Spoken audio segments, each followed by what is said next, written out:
Bhavnagar circuit house ખાતે યુએનએચઆરસીની core કમિટીની meeting મળી. ભાવનગર સર્કિટ હાઉસ ખાતે યુએનએચઆરસી કોર કમિટીની મીટિંગ યોજાયેલ. આજરોજ તારીખ 14/7/2023 રવિવારના રોજ શ્રી નિલેશભાઈ જોશી સાહેબ અને રાષ્ટ્રીય મહિલા અધ્યક્ષા શ્રીમતી એસાબેન શાહના અધ્યક્ષસ્થાને ભાવનગર ખાતે કોર કમિટીની મીટિંગનું આયોજન કરવામાં આવ્યું, જેમાં વિવિધ પ્રકારના મુદ્દા અંગે ચર્ચા વિચારણા કરવામાં આવી અને મહિલા સશક્તિકરણ ઉપર, હજુ વધુ સારા કાર્ય કરવા અંગેના મુદ્દાઓ પર અને હજુ વધુ મહિલા ટીમ મજબૂત બને તે અંગે પણ ચર્ચા વિચારણા થઈ અને ભાવનગર જિલ્લા ટીમ, કચ્છ જિલ્લા ટીમ, નવસારી જિલ્લા ટીમ, અમદાવાદ જિલ્લા ટીમ, જામનગર જિલ્લા ટીમ, રાજકોટ જિલ્લા ટીમને તેના ઉચ્ચ સેવાકીય કાર્યો અંગે બેસ્ટ જિલ્લા ટીમ તરીકે મોમેન્ટ આપી સન્માનિત કરવામાં આવી. તે ઉપરાંત રાજ્યના સક્રિય હોદ્દેદારોને તેમના ઉચ્ચ સેવાકીય કાર્ય બદલ બઢતી આપવામાં આવી. આજની મીટિંગને સફળ બનાવવા માટે સંપૂર્ણ ભાવનગર ટીમ દ્વારા ખાસ જહેમત ઉઠાવવામાં આવી. આ મીટિંગમાં વધુ સંખ્યામાં કોર કમિટીના સભ્યો હાજરી આપી અને આ મીટિંગ ખૂબ જ ભવ્ય સફળ રહી. બ્યુરો રિપોર્ટ રસિક વેગડા, મોટી કુકાવા.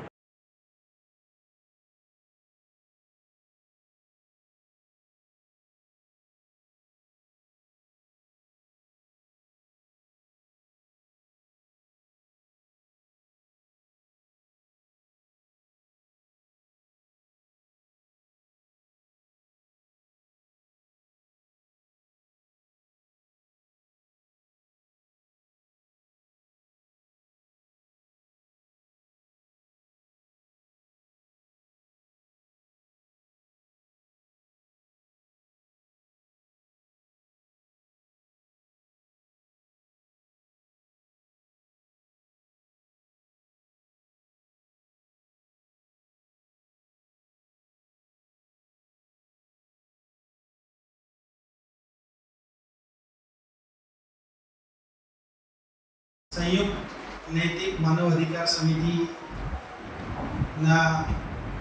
કોર કમિટીના અત્રે ઉપસ્થિત તમામ જવાબદાર હોદ્દેદારોનું હું રાષ્ટ્રીય ટીમ વતી ફરી એકવાર હૃદયપૂર્વક સ્વાગત કરું છું કે આપનો કિંમતી સમય, રવિવારનો આપના પરિવારનો સમય તમે સમિતિ માટે ફાળવ્યો છે. તે બદલ હું સૌ માટે આપણે પોતે જ આપણા માટે તાળી પાડીએ એક વખત.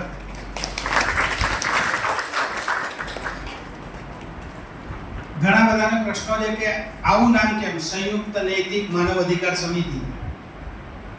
તો આની પાછળ અમે ઘણા બધા ઉજાગરા કર્યા પછી આ નામ સિલેક્ટ કર્યું છે કે સંયુક્ત એટલે સાથે મળીને, એકલા નહીં. નૈતિક એટલે પ્રમાણિકતાથી આપણે કામ કરીએ તો એક પ્રમાણિકતાથી કામ કરીએ, એક આપણી ઈચ્છાથી કરીએ. માનવ અધિકાર એટલે માનવના અધિકાર માટે ઘણા બધા કામો કરે છે, પણ એ પોતાના સમાજ માટે કરી રહ્યા છે, ક્યાંક પોતાના કુટુંબ માટે કરી રહ્યા છે, પરંતુ માનવજાતને જે તકલીફ પડી રહી છે કે જે લોકો